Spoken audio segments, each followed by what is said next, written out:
Hello everyone, আসসালামু আলাইকুম। কেমন আছেন সবাই? আশা করি ভালো আছেন। আমিও আল্লাহর রহমতে ভালো আছি। তো আবারও চলে আসলাম একটা ছোট ভিডিও নিয়ে।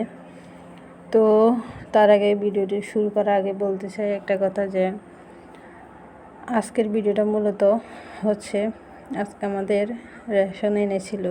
তা কী রেশন এনেছি সেটা আপনাদের সাথে শেয়ার করব। তার আগে বলে রাখছি, আমার হাজব্যান্ড হচ্ছে একজন সরকারি কর্মকর্তা। আর আপনারা নিশ্চয়ই জানেন সরকারি কর্মকর্তারা প্রতি মাসে কিন্তু রেশন পায়। তো আজকে সেগুলি আপনাদের সাথে একটু ভিডিওতে শেয়ার করতেছি। তো দেখেন,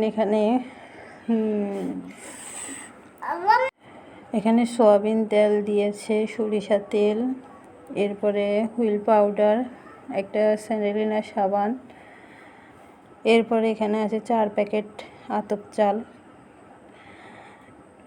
আর আপনাদের সাথে আমি পুরোটা রেশন শেয়ার করতে পারি নাই, কারণ এর আগে আমাদের কিছু রেশন উঠিয়ে নিয়ে এসেছে। আর এখানে কিছুটা রেশন ছিল, তা ওইগুলোই এনেছে, আর ওইগুলো আপনাদের সাথে শেয়ার করতেছি। আর এখানে 1 প্যাকেট দেখেন আটা আর দুধের গুঁড়ি। এরপর এখানে আরও চাল আছে, এছাড়াও আরও চিকন চাল আছে 4-5 প্যাকেট। এগুলো আমরা আগে উঠিয়ে নিয়ে এসেছি। আটাও ছিল 4-5 প্যাকেট, এগুলো আগে উঠিয়ে নিয়ে এসে, তাই সেটা আপনাদের সাথে শেয়ার করি। ভিডিওটি ভালো লাগলে অবশ্যই একটা লাইক, কমেন্ট, শেয়ার করে দিবেন। আল্লাহ হাফেজ।